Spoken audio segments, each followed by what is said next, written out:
All right. Testing sound. Testing sound. Just say something, Alex. Hey, what's up? How you doing? Sound okay? Let's see. All right, there we go. Excellent. All right. Well, welcome everybody to CanHammer Podcast, episode 164. We are finishing up our Capital City Bloodbath 2019 wrap-up tonight with the AOS overall champion, Alex Thibaudeau.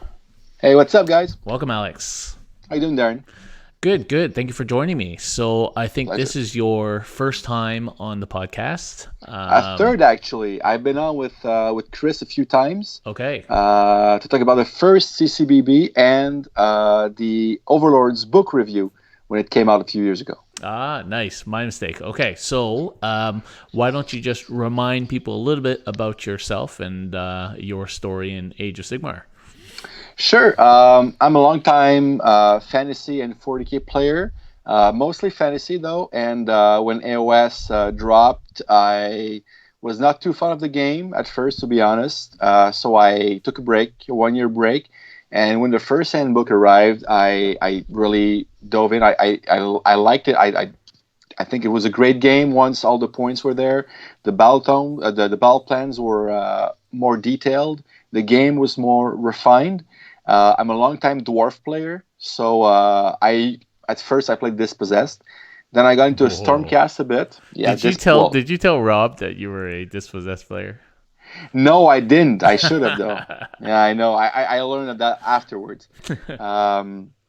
So I'm a longtime Dispossessed player. They're still in my cabinet. They're gathering dust for the past year and a half, 2 years. But hopefully with a new Cities of Sigmar book, I might be able to take him for a spin. Mm-hmm. I took up Stormcast because why not? And once the Overlords dropped, it was a match made in heaven. So I like the aesthetics. I like the steampunk dwarf look. So I've been playing Overlords for quite a bit, and they've been fact and nerfed. So they were kind of the back burner, but I decided that with a new handbook, I'm gonna try to make something with it, and I think I did find a good list, and they're actually pretty good right now, meta-wise, with the Flesh Eater Court, Slanesh, Skaven. Yeah. So they're a nice army. I think they're tricky to play, but they have some tricks up their sleeves that can surprise the opponents. Yeah, so we're going to get into that for sure. Before we start, I just wanted to thank our big sponsors, Dan and Dylan at Red Dragon. They're, of course, our main channel sponsor, as well as our main sponsor for Capital City Bloodbath. Also, shout out to the Dream Tea guys for making us all our cool swag, including this sweet hat, and supplying all our swag. So thanks to the Dream Tea guys. Hoyt up at Thunder Games and Gifts, Martin over at Dyson Decks, and Dave at Tistaminis. And thank you for every one of our patrons and everyone who subscribes here on YouTube and Twitch. Thank you for watching. So before we dive into your story, Alex, we have news to talk about, which was exposed just today, which was the coming of the ossifactors. Is it a Psyarch, I think? A Psyarch Bone Reapers. Ossiarch Bone Reapers. Ossiarch. That's right. Yeah. That was revealed at Nova today, or last night, I guess. Mm-hmm. And there's a new faction for Age of Sigmar. Basically a cross between Necrons, Tomb King with some Nagash flavor. Pretty sweet. What do you think about those reveals, man? Well, first of all, I think you have your model of the year and the new Mortarch. I think it's just a mind-blowing model. Yeah. It's, as we said before the show, it's more like a diorama than a model. So I think I saw that model. I said, well, that's just amazing. I don't think there's any other model that is like so dioramic with like all the other stuff. That's actually a model that's supposed to be used in the game. Exactly. Like, maybe Gulliman was like that. Like it had even that it wasn't so diorama, it was just like a raised base. No, but like you don't have to do anything to this base. There is no base really. It's just him. It's pretty amazing. No, I'm not a big death player, so that's not the kind of aesthetics I look for in an army.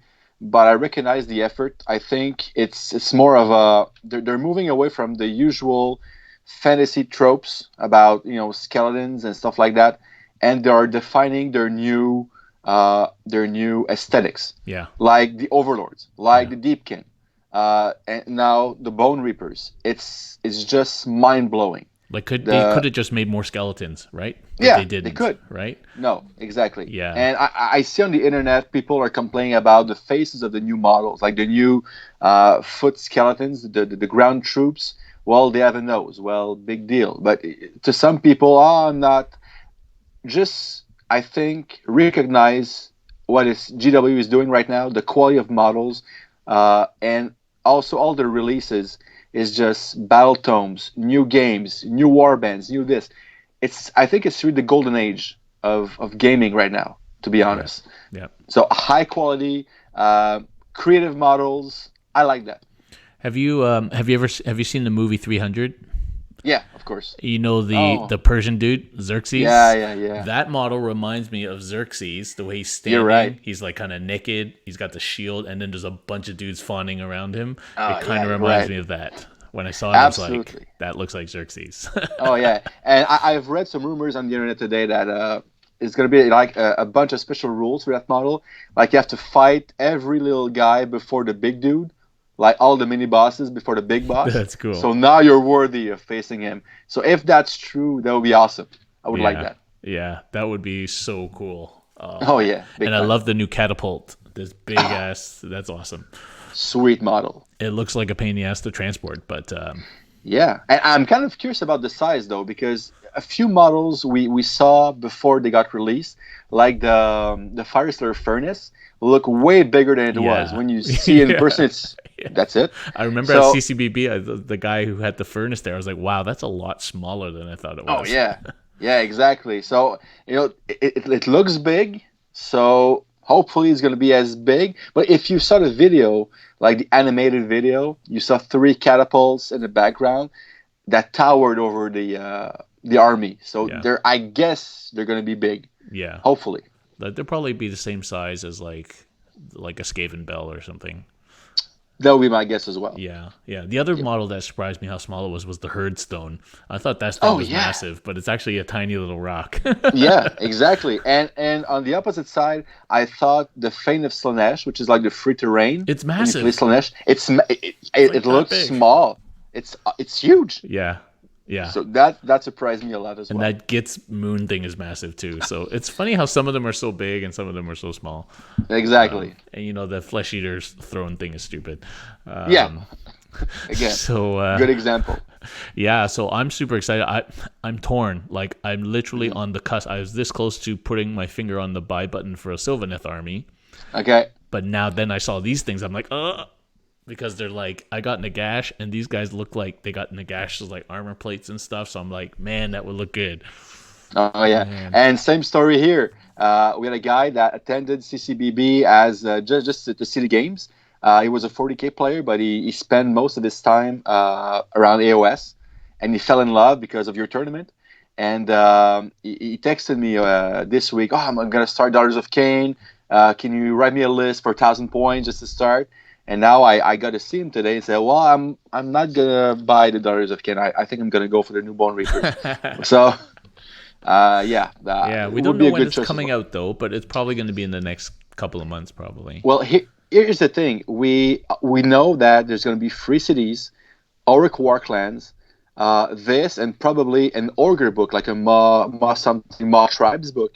So that's four new battle tomes, and there's only 4 months left into 2019. Yeah. So that's amazing. The number of battle tomes we received this year for AOS, it's mind-boggling. Yeah, yeah. It's and awesome. then we know that November is going to be Sisters Month for 40K. Obviously, so probably big there's going to month. be no Sigmar in November. So And usually December is more for box sets and terrains and yeah, stuff like they that. don't So normally I would release say new October. stuff. I go with October, I think. Oh man, that's good. That's not good for my wallet. I know. Oh man. Okay. Well, amazing stuff. They leaked a bunch of other stuff too at Nova. It was pretty epic. All the new yeah. Sisters of Battle in a in a giant box. I like the models. I don't really like the aesthetic of the sisters, but the models are amazing. I agree. Then they leaked that Index is probably finally going to be squatted to become legends. One wonders what will become of Compendium armies at some point, but and then what else? They leaked a whole bunch of stuff. It was crazy. There was like an Psychic expansion for Warcry. Psychic Psychic Awakening. Yep. Everyone thought that was going to be endless spells, but apparently not. It's just extra models and extra rules. So And rules for every army. yeah, so like a campaign sort of thing. Probably. Kind of like before 8th came out. I can't remember what it's called now. Those books that came out. So maybe this is End Times. End Times. Maybe this is End Times for 40K. I don't think so. Yeah. Oh, it's amazing. It is a great time to be in the hobby. That's for sure. Golden Age. Okay, well, let's go on to CCBB then. So, for people who don't know, CCBB has AOS and 40K. The AOS side, this year we had 44 players. We were capping at 50, so that's pretty good. AOS has not been that huge in the Ottawa area recently, so to hit 44 was actually good from my point of view. What's interesting is it was mostly your guys, the Tireur de Day guys, versus Raoul and the Conquest guys. Yeah. And there were a few Ottawa guys thrown in there. Yeah. I think if you include, like, because we're from Trois-Rivières, if you include the Montreal area and the Quebec area, I think we had about 20 players out of the 44. Yeah. Which is our, group or guys we see a lot. We play in local tournaments. Yeah, it was nice. For sure. Between you guys and Conquest, you had most of the players, which was pretty cool. So it ends up being like a grudge match, East versus West. Yep. But anyway, it was a great tournament. It was 6 rounds, 2,000 points. We ended up playing kind of. I handpicked the missions, and I used kind of Bobo style. The secondaries were like the hidden agendas that were not hidden, and you had to pick 2, and you couldn't reuse them, and you got points for scoring and for denying. I might change it up for next year. I'm waiting for all the feedback from people about what the missions and how they thought. I thought it was too swingy. You either won big or you lost big. Yeah. That was actually the main complaint from our guy. It's not a complaint, but something that we're not used to, because when we play tournaments in Quebec, usually there's a chart. Like if you win by a point, it's going to be like 7-5. If you win by 10 points, it's going to be 11-1, for example. Yeah. So to win, to score 12 points by squeaking a win by a point and having the same number of points if you would blow your opponent by 30, it was kind of mitigated. It was kind of, not bothering us, but it was different. Yeah. So I think last year it was like that, the differential, because that's how Chris did it. And then this year I thought I would try something different, but maybe next year we'll go back to that so that we don't have these crazy big wins, big losses. Yeah, and there were a few times it was like I won by 1 point, but now I got max victory. There you go. So exactly. It's like, that's kind of weird. Happened to me. Yeah. Happened to me game 5. Yeah, so maybe we'll change it up again next year. But I think everybody still had fun, and it was certainly fun. Actually, I didn't literally had to do nothing the whole weekend trying to run it. It just runs itself. Oh, yeah. Well, I think it's with your 6th or 7th edition of CCBB. It's either 6 or 7, yeah. Yeah. So I think you get a hang of this. I think it's a well-oiled machine. Yeah, be honest. I mean, the game itself is just runs itself. There's no questions. Nobody. Oh no. Nobody has any. The hardest part of it was actually entering people's scores. That was so. Yeah, it was great. So, Alex, tell us your list and why you brought it to CCBB. Well, first of all, when I make a list, I'm not like drawing a list for a specific event. I'm trying to make a list to be all comers. To be competitive, then I'm going to run at our local game store, local tournaments, and I'm going to maybe tweak it a bit before an event, depending on the player pack. So I played with Overlords, Kharadron Overlords, the poor bastard child of AOS. But I think they're great. I mean, I went this year, I played my Stormcast Vanguard list before they got a point drop last year. Ended up finishing second best overall, best general. And I really thought about bringing that list again, but KOs are just fun. They're awesome looking models. I'm a dwarf player, so I wanted to bring the army I wanted to play for 6 games.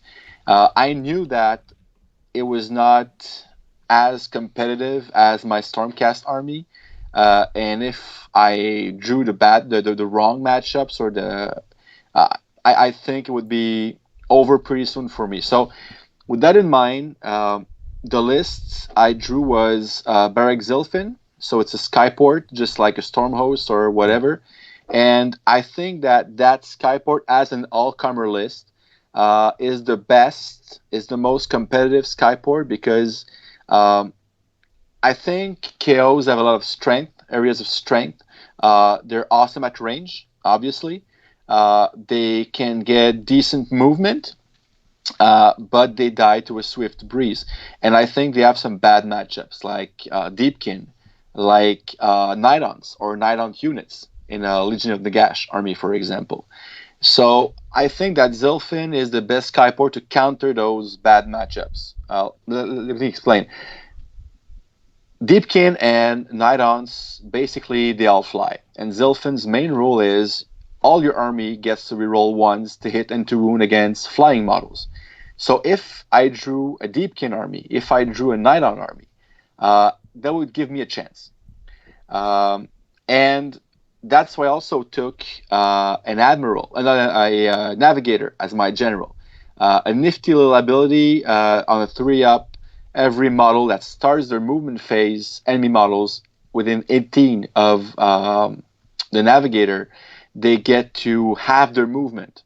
So now the Deepkin eels, they don't move 14 inches, they move 7 inches. That is gross. It's awesome. I never got to use it though, but so an 18-inch aura. Yeah, and it's not. I said model, but it's units. Wow. And it's not wholly within. It's an old book, so usually I would roll the 3-up, hope for it. I can run the model, and when you start your movement phase, if you're within 18 of the navigator and you fly, you have your movement. Wow. So that would be a nice counter to Nidon armies or Deepkin, because the main strength of Overlords is high rend, and Deepkin with their Ignore Ren eels, the Ishlan Guard, I think, they can ruin your day. And since I can't choose my target, I have to fire at the closest enemy unit. That can also ruin my day as well. And Nidons, they ignore Ren altogether.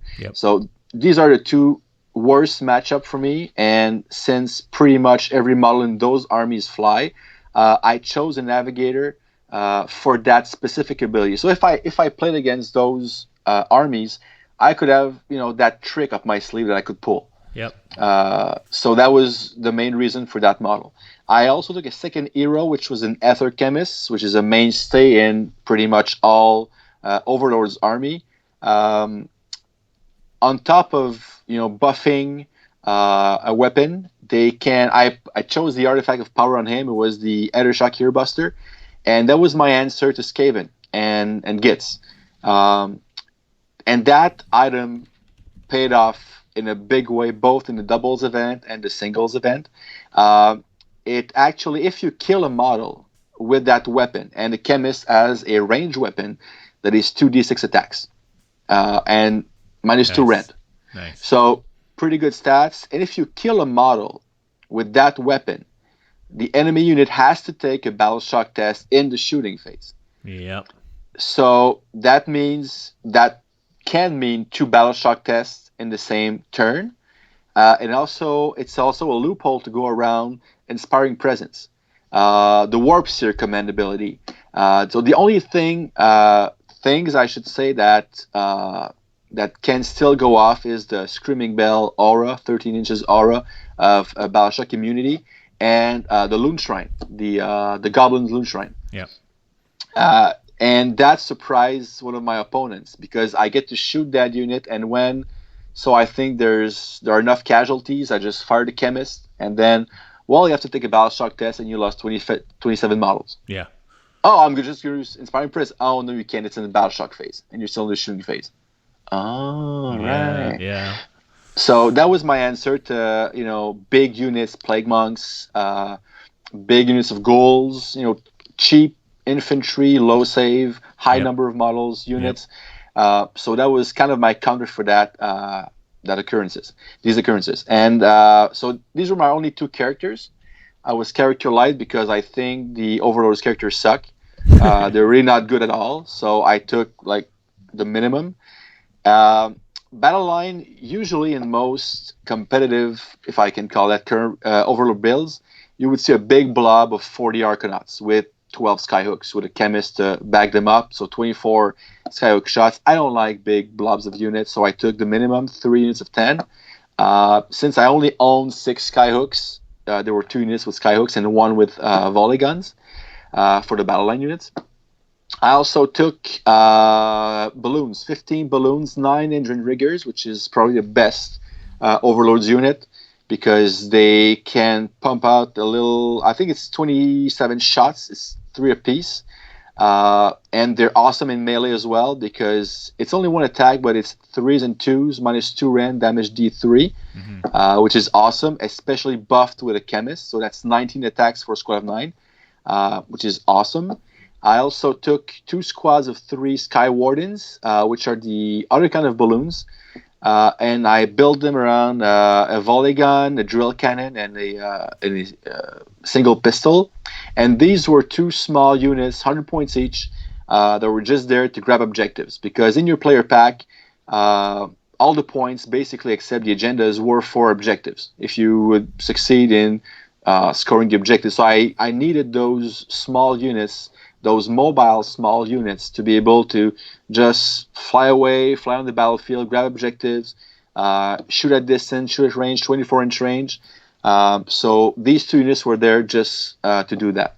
Yep. And I also had, so all those models, like I had usually 20 companies, 20 Arconauts, all the balloons, and a navigator inside an ironclad, which is the biggest ship. I like the ship a lot because it has decent amount of firepower, decent movement as well, 8-inch movement, which is pretty good for that big of a ship. But I think the main thing is, and I talked about this on another podcast, an Overlords podcast. People say, well, the ships are too expensive for what they do. I agree. I think the firepower is not awesome for the points you pay. Like for an ironclad, you pay 380. And it doesn't shoot that much, but I think the main thing with ships that are, to me, I think they're mandatory in a KO army, is that they protect your troops, because you can't kill the troops if they're inside the ship. Yeah. So that to me is worth its weight in gold.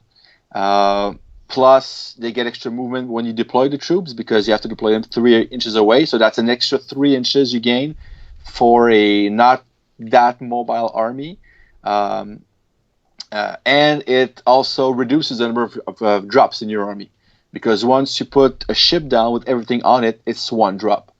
So, and that can be pretty good to decide who goes first and who goes second. Yeah. So I took an ironclad, and I took my commando unit was 14 Thunderers with all with rifles, standard rifles, on a frigate and a chemist. And the frigate, I use my engine works, which is like a ship artifact, on the frigate to be able to deep strike with it. So I'm guessing that you can just start a whole bunch of these guys inside the ships. Yep. And so I've never played with them before or against them actually. So that means you're like really low drop too. Yeah, 3.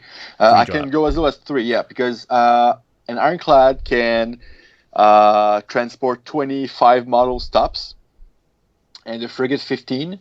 So most of my games, everyone was on board except 10 Arconaut companies. So 1 drop was for the company, 1 drop for the frigate, and 1 drop for the ironclad. So there's not a lot of things that can get less than 3 drops these days. Either it's 1 with a big battalion, like the Iron Jaws battalion. I think that might be the only person, the people that can do it, Iron Jaws. I mean, Sylvaneth don't have that anymore. No. Most people are getting like 4 and 5 is where people are aiming to stand a Yeah. good chance of going first these days. Yeah. So did you go first, or did you have the choice in like all your games? Every single game. Yeah, yeah, and that's I obviously key for you. Yeah, because contrary to most KO players do or tell, uh, I always went second, except for one game, Yeah, just to get that double turn and to prevent the enemy from getting the double double turn. turn. Because Yeah, one thing that overlords can't withstand is double turn. They're yeah, they're too fragile. So if I want to go big for a turn one alpha strike, I have to cripple you so much that you're not going to be able to come back from it. Because otherwise, and if you want priority for 1 to 2, I'm dead. Uh, Even if I kill half of your army turn one, I'm not going to withstand the other half. That's for sure. yeah, yeah. So it was tricky. I only went first once the whole tournament, actually. So did you find that people tended to, because they would see your army, they were like, okay, you're gonna get to choose. You probably want to go for double turn. This is the way I would think. So I'm Yeah. gonna deploy up on the line. Is that what people did, or did they No. still deploy conservatively in case you might change your mind in Alpha Strike? Well, that's a good question. I think because most players didn't know overlords that well because you're not prepping for them Yeah, when you do your tourney no, prep because you don't expect to play them. yeah, And they're going to be two. I think where there was another one overlords player. So they're going to be two overlords. Well, they're not going to do anything because the internet wisdom says that they're not good. So I'm not yeah. going to prep against them. Um, and I think only Carl, my fifth game opponent, also plays them. So he kind of knew everything, about the overlords. So most of my tricks didn't get to work. But to say that players deployed conservatively, I don't think so. I don't think so. Yeah, I think Yeah, maybe just out of ignorance, people didn't yeah, probably. didn't But change what they would normally do. because again, when you play objectives game and you expect to go first, you want to be deployed to actually to capture objectives. Because if you can score enough points early on and you can survive the You win. first or second turn, exactly. So I think that that's sometimes hard to do because, for example, game five I was down. I think it was 6-1 after 2 turns, and I was like, "Whoa! I need to score points and fast because I'm gonna lose this game big time." And it ended up, I think it was a 12-11 game after the fifth turn. So it's sometimes it's tempting to go first and to grab objectives and to kind of set the tempo of the game. So okay, you have to catch me, but with KO, I prefer to maybe for the first few turns, turn one, turn two, to just I'm not gonna worry too much about the objectives. If I can score them, I'm gonna do it, but I'm gonna prepare for turn 3, 4, and 5. That's the way I usually prepare for late games. And some scenarios, you score more points as the game goes on. Yeah, So yeah. that was my mindset actually. So if I can cripple you early on while you worry about the objectives, that's the way I'm going to get the upper hand. That was my thought. So did you think at any point, okay, so in order to win 6 games at this tournament, I'm gonna need to beat Fashida Courts, Slanesh, Gitz, maybe a Nagash list, and Olivier's bringing back the Deepkin. Yep. So did those things enter your mind? Oh yeah. For sure. When I decided when I settled on Overlords for my army for CCBB, I was aiming at a 4-2 finish because even if I, did okay, if I won all my games day one, I was going to face some really good Deepkin players. Olivier was, of course, one you mentioned, the one who won CCBB last year with his Deepkin. He was bringing them back this year. Pierre-Luc from our group is also a good Deepkin player, Yeah. solid list. So I was expecting, if I would win early on, to at least play one of them. And Deepkin, and I think those two lists were some of the few to outdrop me. I think there were 2 drop armies because it was a big battalion like the Achillean Corps, and plus one or two characters. It was dicey to see who got initiative, and so I was expecting to at least play one Deepkin. I was expecting at least one Skaven. I was expecting at least one Flesh Eater Court, and I was, expecting probably a Gloomspite Gits. So I think those armies, if you wanna go the distance in a 6-game event, you have to play the big dogs at one time or another. So I was Skaven for sure, Flesh Eater Court. There were a lot of Flesh Eater Court players at CCBB, so I was expecting to at least one Skaven as well. So yep, and I got lucky on the draws because I got 4 really good matchups out of 6, and 2, I would say, good matchups. Which is funny because so you ended up playing 2 Flesh Eater Courts and 2 Slaanesh players. Yes. Which probably most other armies would not have been able to get through. But those were your easier matchups. I think I've read it or I heard it somewhere that Overlords are the cure to Slaanesh poison. I think Rob said or something like that. Probably, I think Rob it might have been Rob. It might have been Rob. So and that's true because Slaanesh summoning is just off the charts. It's just really, really good and really easy to get. So even if you kill models, more are going to come back, and it's not cheap fodder. It's really good models, rend, damage output, attacks. So yeah, Slaanesh right now is one of the top dogs, easy in AOS. And I think Flesh Eater Courts, and we saw that at CCBB, when the new book dropped, Gristlegore was all the rage, right? With the Strike First King on the Terror guys. Yep. But it got nerfed, and I think that the new black is Blisterkin.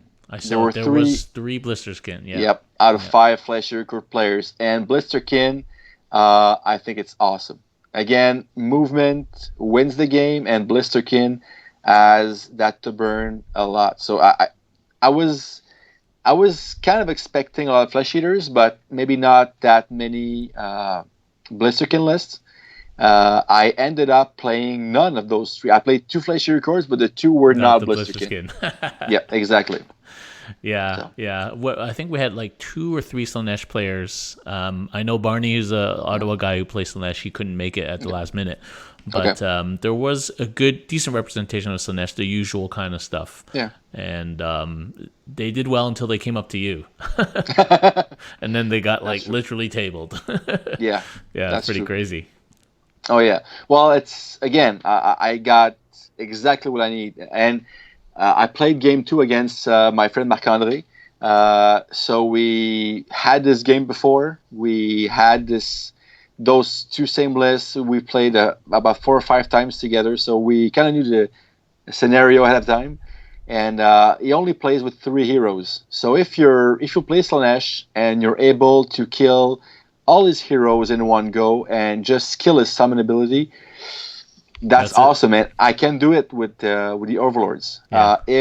And on the last game I played, I think it was Jordan Watt, and he had 6 heroes. So I had to use a different strategy. So instead of just killing his heroes, I killed his units because he had less units because he had more heroes. Yeah. So that way, and Overlords are perfect for Slaanesh because even if you charge my Arcanauts, they're still 1 wound models. So you won't get those depravity points you need to summon.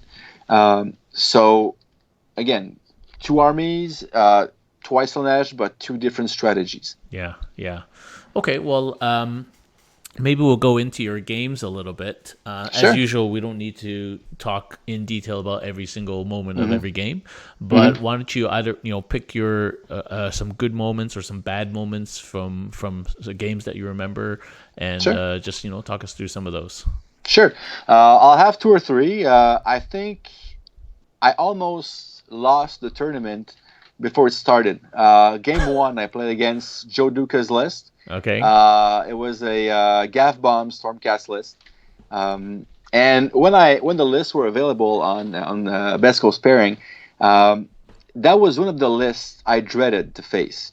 Because I'm not afraid of the Gaff Bomb list, actually, but he had Judicators. He had the Comet. So I can screen that well with overlords.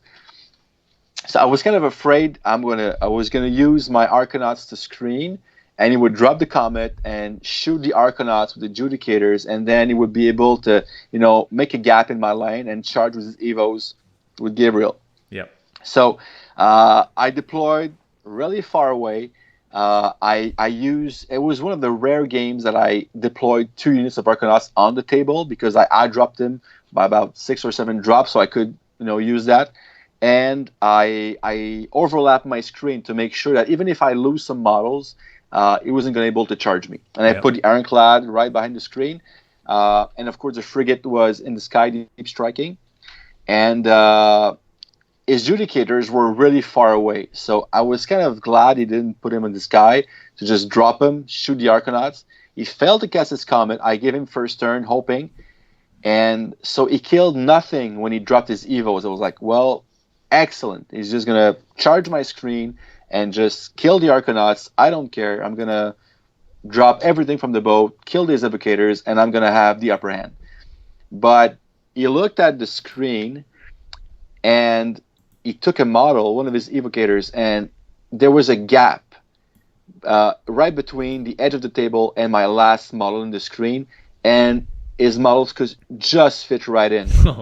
I missed deploy by a few millimeters. And I was like, oh man. And still he had to roll a good charge, because he had to put them 9 away from the company. And he used 2 command points, so it was a +6 charge move. And the Ironclad was, I think, 14 inches away. So it was still an 8-inch charge, and then most of his Evocators would go into the Arcanaut. So yes, he could zap me with his mortal wounds, but not that many attacks. And of course, he rolled boxcars for his charge. Nice. So he was able to fit in 6 Evocators. And I barely survived the attack because of my 6+ against mortal wounds Zilfin save on the ships. Really? I saved, I think, 2 or 3, and the Ironclad, which has 18 wounds, was down to 3 after his first turn. So it barely survived, and I was able to only drop a few models, because if he would have killed me, I would have lost 10 Arcanauts, 6 balloons, the Navigator, and the Ironclad turn 1 without doing anything. So what's the rule if your ship gets destroyed? Everything inside just dies? No, I roll a dice for every model. Each one is a slain model, and I have to deploy the models within 3 of the ship, but more than 3 away from any enemy models. Oh, more than 3. Oh. Yeah. So all models that can't be deployed are dead. Yeah. Okay, it's the 3-inch in Sigmar. I forgot about that. Yeah. Exactly. So that was crucial, and because of the Zilfin extra move in the hero phase once per game, I was able to drop the engine riggers. I lost one because I could only fit 8, so I had to lose one, and use the movement to retreat from combat with the Ironclad, and then I was able to kill the Evocators with the riggers. So. Wow. That was the first move of the game. So game 1, first move, and I forgot about the gap. I misdeployed. I was like, oh man, that was my first thing of the game. So, but I know I got back from it, and I still managed to do a 16-0. So I was kind of relieved, and so that was a bad list. That was a list that was afraid to face, and so I faced him game 1. That was fine. I think the second thing that I liked a lot, those are little details in pretty much every game, because players, they don't know KOs very well. So all the nifty tricks I could pull, like the moving the skyship once per game during the hero phase, caught a few by surprise. And on game 3, I played against, I think his name was Curtis Cluett. Yeah. Right, there you go. Awesome guy, by the way. I think all 6 my opponents were awesome guys, by the way. 6 great games, fun guys, awesome time. And he had a big block of 40 goals.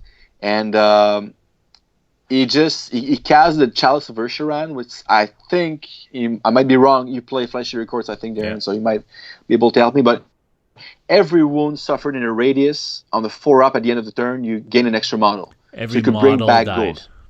Okay, every model that died. Okay, so Yeah. so it was he cast that spell turn 1, and he had a big block of goals, 40 goals, and in my first turn I dropped my frigate with my thunders. I shot at the ghouls, I killed a bunch, and he removed them from the back, and he put the counters on his chalice, and said, well, you know that I'm going to be able to bring back... Oh, yeah, sure, go ahead. And the chemist, I think I killed something like 22 or 23 ghouls with all my shooting that was aimed at that target, and the chemist, killed 4 or 5 ghouls.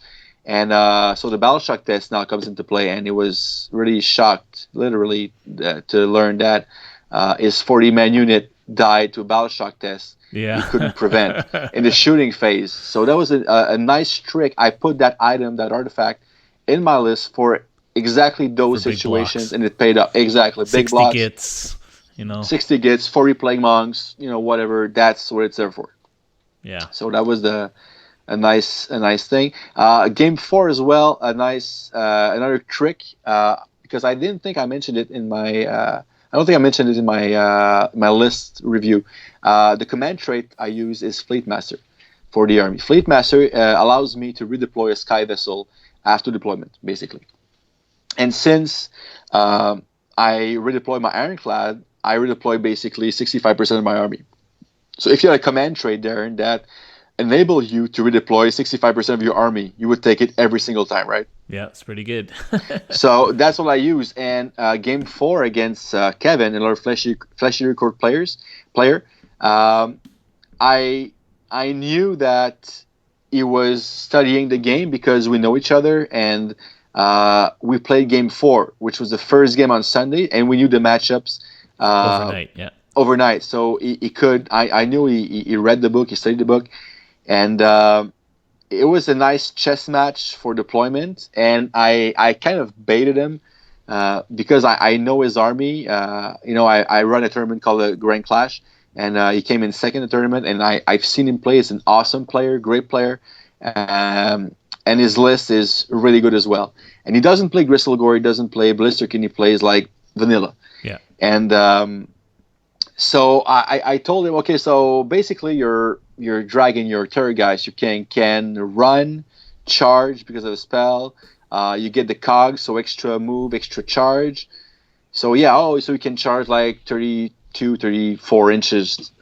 It's so now I measure. Oh man, that's so far away. I won't be able to protect my ironclad. So I put him in a corner, really far away, to try to convince him that he was going to take first turn. Because I usually take second turn every game. So he deployed his 2 heroes on dragons, his 2 terror guys, up front. And then I knew, he just fell into my trap. So after deployment, I said, I'm going to take first turn, redeploy the ironclad just in front of his army, dropped everything, killed his 2 dragons, killed his Archregent, almost killed his 3rd Kingless dragon. So after my first turn, he was down to 24 goals, Crypt Gas, Courtier, and 2 wounds on a riderless terror guys. So that was nasty. Pretty sweet. Yeah, because that was pretty sweet. And I think he didn't see the Fleet Master coming. So another little trick that paid off big time. Yeah, the thing is, like, I would... If you know it's a shooting army, I would never put your big dudes up front. Never. Regardless of who's going first. Never. I think that's just bad, especially when they can move 14 inches and extra 2 inches, and there's no reason for that, right? Yeah, because I was fully prepared to give him first turn and to kind of bubble wrap the ironclad to prevent his summoning from reaching me. Like, I had this plan, drawn up in my head. Yeah. Put the ironclad in the center, 2 Arcanaut company units on each side in the conga line to make sure that when you arrive on the flanks, you arrive too far from the ironclad to be able to charge me. Yeah. But when I saw the 2 dragons, and that's the thing with a Fleet Master, you can see the whole deployment before redeploying most of your army, which is awesome. Yeah. So that paid off big time in that game. Yeah. Yeah. Cool. And I think the last, big moment, big game, or that was nice to play. Actually, was Game 5 against Carl Ung, if I remember correctly. Yep. A Skaven player, awesome guy. Had a blast. It was the only game that really went the distance, went the whole 5 turns. Uh, Close game. Skaven list. I thought I had in the bag at deployment. I think it was Total Conquest, the battle plan. So 4 objectives, and you score more points if you recapture the objective from the enemy. And he had that huge Plague Monk unit, 40 Plague Monks, 9 Giselles, Tank Wall, 60 Clanrats, Screaming Bell. So a nice Skaven list, aggressive Skaven list. And the way deployed, I deployed my Ironclad on the flank just to try to see if he's going to react to it, knowing that he plays also Overlords. And he put his Plague Monks in front of it. He put his Bell in front of it. And I said, well, if he's not going to be able to charge me, so what's in my boat can take care of the Plague Monks. And what's dropping from the sky can take care of his Giselles. So if I can kill those 2 units turn 1, I kill all his punch. Tankul he had 4 flamers on it, so Yeah. again, awesome if you're in range, but he doesn't have that good of a range, so I outrange him, so I wasn't that scared. But his Giselles and his Plague Monks were scaring me. And because of one silly roll, I had to change my plan immediately. He cast a Geminids on the Ironclad. Well, that reached the Ironclad, which I didn't care the -1 to hit. D3 mortal wounds. I have 18. I'm good. Yeah. And a -1 to hit. It sucks, but I'm gonna. I what's inside the boat will do the damage. But he also rung his bell, and he run. I think it was a 9 or 10. I don't remember the roll, but it was a bubble, 26-inch bubble of -1 to hit. Oh. So I was like, oh man, now I'm screwed because now the Ironclad is at -2 to hit, and the KOs inside are -1 to hit. So it's mainly on 5s, Yeah. some on 4s. Now -1 to hit is a big deal in Sigmar. in a 26-inch bubble. Yeah. That's awesome. Yeah. That's awesome. So I had to adjust early on before playing my first turn. I had to choose, so do I risk it? Because if I fail to kill the Plague Monks You're and dead. I don't get priority, they're going to roll over my army, basically. So I was going to try to bait them because there was a huge pyramid near them, so they couldn't climb up and down fast enough. It would take them probably 3 turns just to go up and down. So I ran with the Ironclad. I ran away. I didn't drop anything. First time in 6 games, I didn't drop anything. I just ran for 2 turns to see if the monks would be chasing me. And they stopped on an objective. So I was like, okay, so stay there. I'm not going to kill you, but you won't either. So I took the guess. But during that time, he scored points, and I didn't. So it was 6-1 after 2 turns. And I was like, okay, now I need to score points. Luckily, I won priority for the 3rd turn, and I was able to unload mid-table and then do some damage. But again, and by the way, those objective markers, like the 12-inch diameter, those are awesome. I'm going to order them for sure, because at the end of the game, turn 5, it was 11-8 for him. It was bottom turn 5, so I had 2 objectives that were scored from the 3rd turn. Those were mine. But to win, I had to steal an objective from him. And most of my army was not in range for the new objectives, except I had a 10-man unit still in my boat, because one of my agendas was to kill his battle lines, and I have one of mine survive. So they stayed in the boat just to be sure they survived the battle, to score my agenda. And because of the maths, we're able to easily see how many models were on each objective. So I look at Carl, so you have 12 on this one and 11 on this one. So yeah, okay, sure.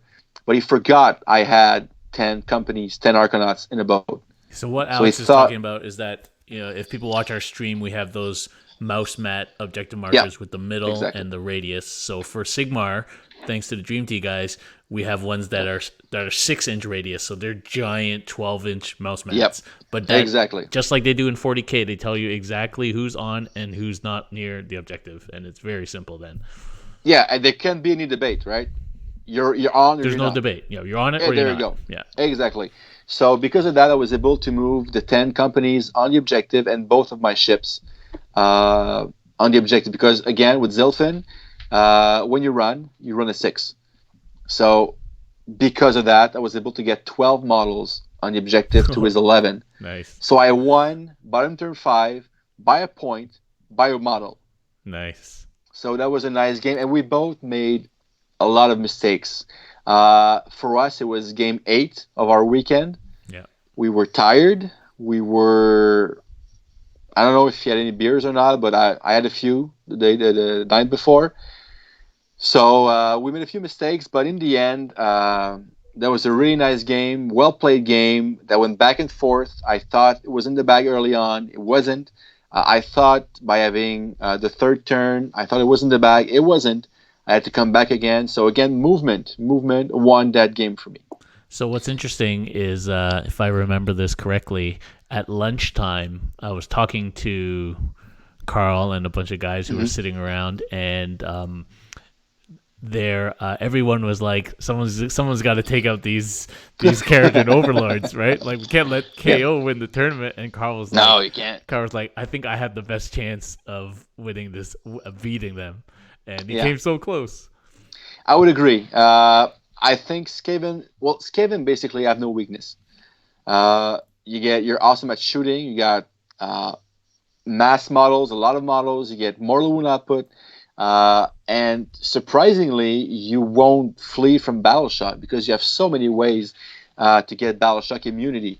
So really, that army has no real weakness. And that's something that stood out this game.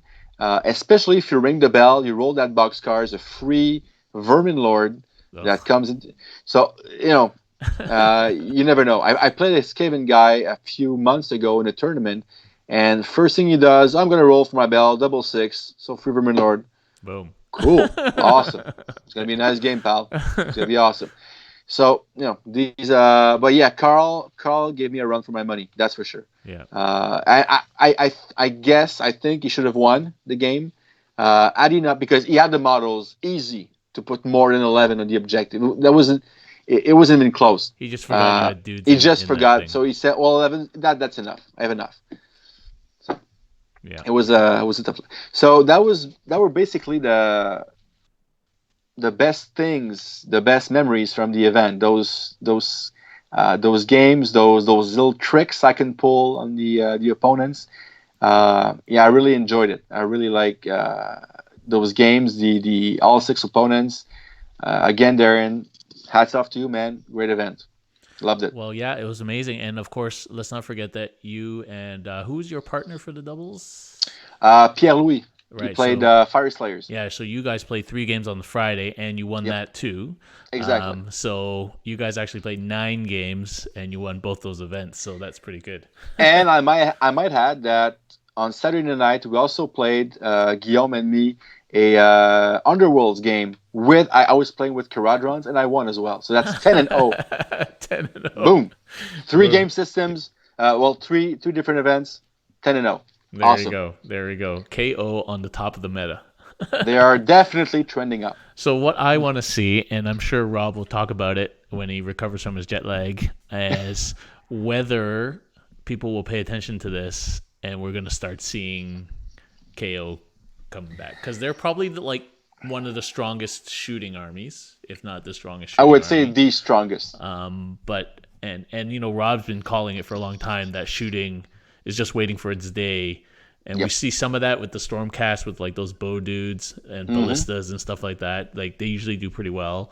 I'm thinking of trying maybe 9 or 12 hunters. So it's so the question is whether we're going to start seeing KO now, maybe inspired by your performance.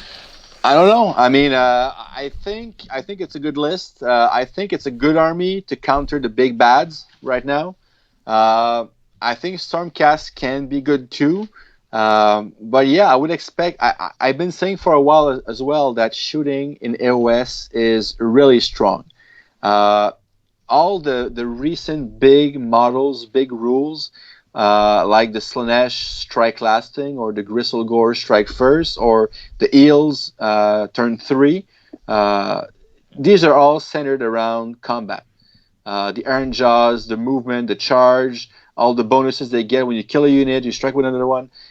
Corn as well with the Bloodthirster battalion. Uh, all the rules, all the nice combos are centered around combat, melee. So the way you counter that is, well, they don't reach melee, right? Yep. You kill them before they get to strike. Yeah. Flesh eater courts, again, summon as well. You kill the ghoul kings, you won't get that summon. You lose that summon. So you don't kill 420 points. You kill 560 because of that 3 unit of flayers that didn't get to battle. So I think KOs, they have their weaknesses, that's for sure. They're not tough by any stretch of the imagination. They can do shit in melee. The boats are not that tough. They're not that hard to take down. But they do two things really well. They shoot and they rend. So against armies that don't have range, don't have that good of an armor save, KOs are definitely awesome. Yeah. And right now, that's the meta. Skaven as well. Low armor models, so they're awesome. Yeah. Yeah. Well, it's amazing. I'll be really interested to see what happens. So what's next for you, Alex? What's your next tournament? Are you going to keep playing the same army, the same list? I'll take at least a month off for sure, because I've been playing that list for a while. Because I had 2 prep events before CCBB. There were 1-day, 3-game events.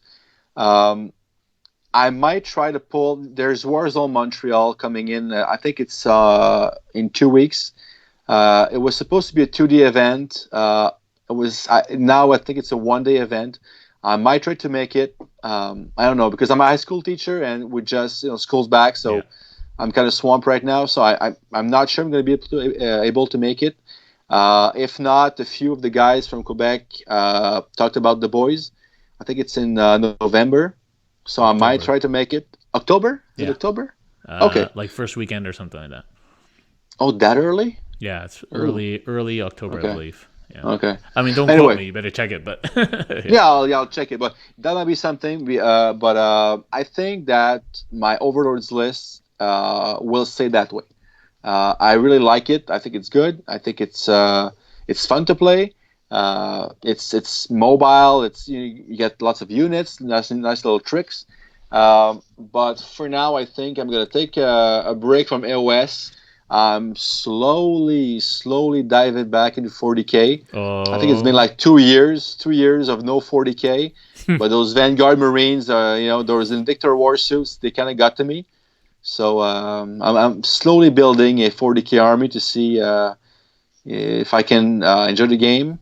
And but yeah, I'm going back to TOing a bit. I'm running a league in Trois-Rivières, which is a four tournament league. It's the third tournament is October 5th.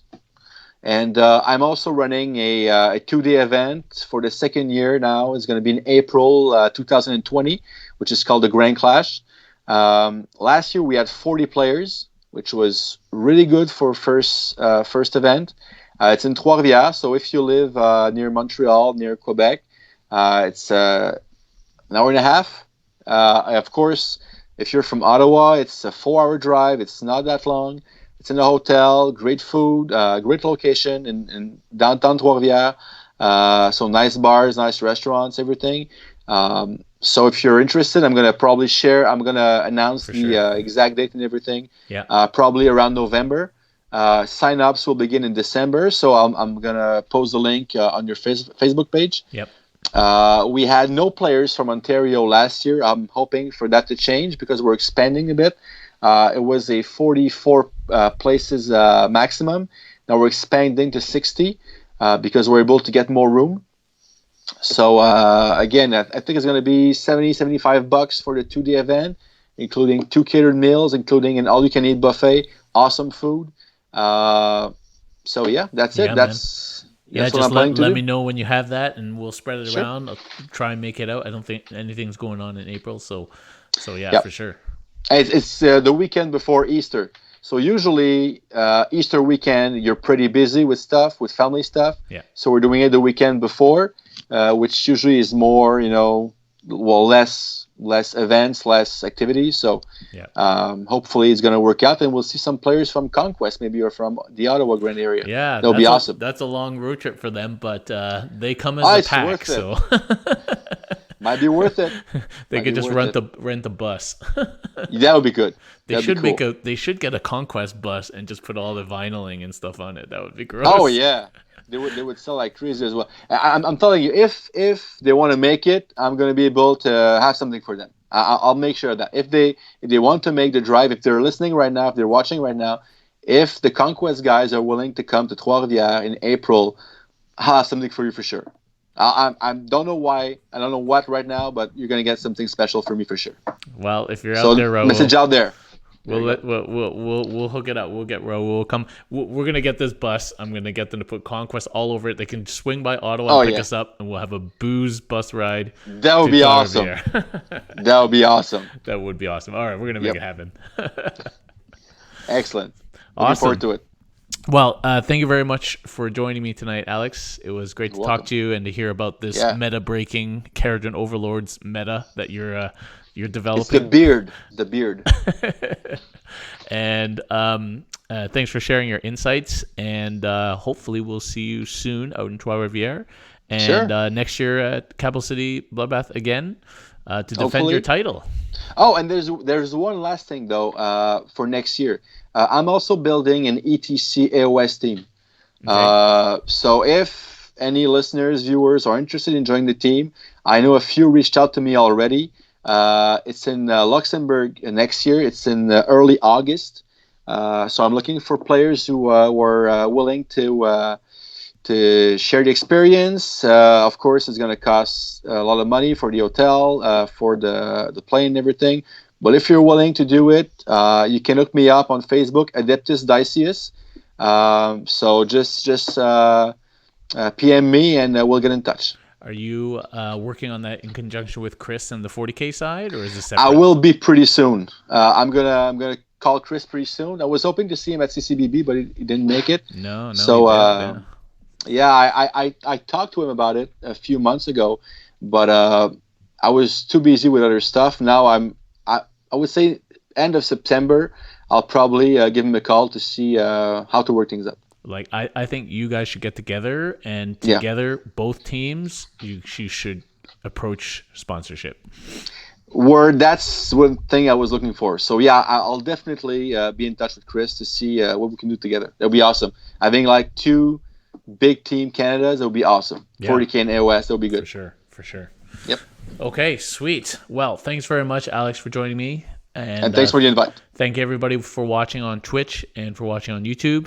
And we'll be back next week. We've got Chris is joined by Dustin, Jeff, and Skari to talk ETC next week on Tuesday.